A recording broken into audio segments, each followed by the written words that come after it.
ভেতরে প্রাণ কেড়ে নেওয়া হচ্ছিল ৭ বছরের রামিসার। ঠিক সে সময়ই দরজায় কড়া নাড়ছিলেন মা। রাজধানীর পল্লবী এলাকায় দ্বিতীয় শ্রেণীর শিক্ষার্থী রামিসা আক্তারের প্রাণ কেড়ে নেওয়ার ঘটনায় স্বামী জাকিরকে নিয়ে ভয়ঙ্কর তথ্য দিয়েছেন তার স্ত্রী স্বপ্না। যে প্রতিবেশী দম্পতি মাত্র ২ মাস আগে সামনের ফ্ল্যাটে ভাড়া এসেছিলেন, তারা যে এমন নৃশংসতার জাল বুনে রেখেছেন তা ঘুণাক্ষরেও টের পাননি কেউ।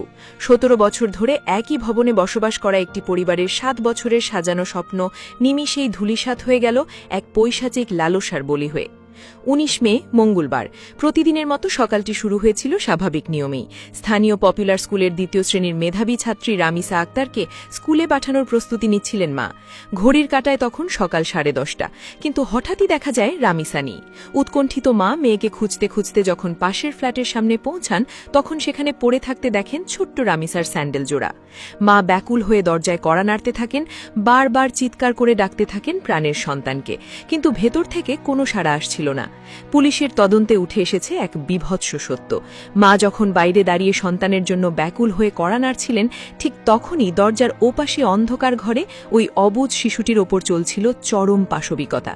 তদন্ত সংশ্লিষ্টদের মতে রামিসার মা যখন বাইরে থেকে আকুতি জানাচ্ছেন, তখন ভেতরে জাকির হোসেন ওরফে সোহেল রানা নামের ওই পাষণ্ড ব্যক্তি শিশুটির জীবন প্রদীপ নিভিয়ে দিচ্ছিল। জাকিরের স্ত্রী স্বপ্না বাইরে থেকে আসা মায়ের কণ্ঠ শুনতে পেলেও ইচ্ছাকৃতভাবে দরজা খোলেননি, বরং তার স্বামী যাতে পেছনের জানালার গ্রিল কেটে পালিয়ে যেতে পারে সেজন্য তিনি দীর্ঘ সময় পর্যন্ত বাইরে অপেক্ষারত মাকে এড়িয়ে যান। জাকিরের পলায়ন নিশ্চিত হওয়ার পরই তিনি দরজা খোলেন, কিন্তু ততক্ষণে অনেক দেরি হয়ে গেছে। পরে পুলিশ ওই ফ্ল্যাটের খাটের নিচ থেকে উদ্ধার করে রামিসার নিথর দেহ। বাথরুম থেকে উদ্ধার হয় বিচ্ছিন্ন হওয়া অংশ। মাত্র ৭ বছর বয়সী একটি নিষ্পাপ শিশুর সাথে এমন চরম বর্বরতা দেখে শিউরে উঠেছে খোদ পুলিশ কর্মকর্তারাও। ঢাকা মেট্রোপলিটন পুলিশের অতিরিক্ত কমিশনার এস.এন. নজরুল ইসলাম এক সংবাদ সম্মেলনে জানান, প্রাথমিকভাবে ধারণা করা হচ্ছে শিশুটি বিকৃত শারীরিক লালসার শিকার হয়েছিল। এই অমানবিক নিষ্ঠুরতা যাতে জানাজানি না হয় সেই ভয় থেকেই শ্বাসরোধ করে রামিসার প্রাণ কেড়ে নেওয়া হয়। জাকির হোসেন পেশায় একজন রিকশা মেকানিক হলেও তার অপরাধ প্রবণতা নতুন নয়। নাটোর জেলায় তার বিরুদ্ধে বিচ্ছিন্নতাবাদী আইনে আগের একটি মামলা রয়েছে। তার স্ত্রী স্বপ্নার দেওয়া তথ্য অনুযায়ী জাকির ছিল বিকৃত মানসিকতার অধিকারী। বিভিন্ন সময় সে নিজ স্ত্রীর ওপরও অকথ্য নিপীড়ন চালাত। তার এই মানসিক বিকৃতির চূড়ান্ত শিকার হতে হল প্রতিবেশী ছোট্ট রামিসাকে। ঘটনার পর জাকির অত্যন্ত চতুরতার সাথে পালিয়ে গেলেও শেষ রক্ষা হয়নি।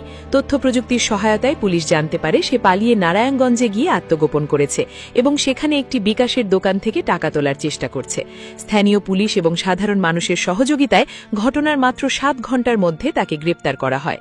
তার স্ত্রী স্বপ্নাকেও এই নৃশংস ঘটনার সহযোগী হিসেবে আটক করেছে পুলিশ। ১৭ বছর ধরে যে ছাদের নিচে রামিসার পরিবার নিরাপদে বসবাস করছিল, মাত্র ২ মাস আগে আসা এক দম্পতি সেখানে এমন কাল নাগিনী হয়ে দেখে দেবে তা ভাবতেই শিউরে উঠছে এলাকাবাসী। ময়না তদন্তের জন্য শিশুটির দেহ ঢাকা মেডিকেল কলেজ মর্গে পাঠানো হয়েছে। পল্লবী থানায় মামলা দায়েরের প্রক্রিয়া চললেও কি কোনো আইনি শাস্তি পারবে সেই মায়ের বুক খালি করা হাহাকার মুছে দিতে? পুরো পল্লবী এলাকায় এখন বইছে শোকের মাতম, বাতাসে ভাসছে এক অবুঝ শিশুর শেষ আর্তনাদ।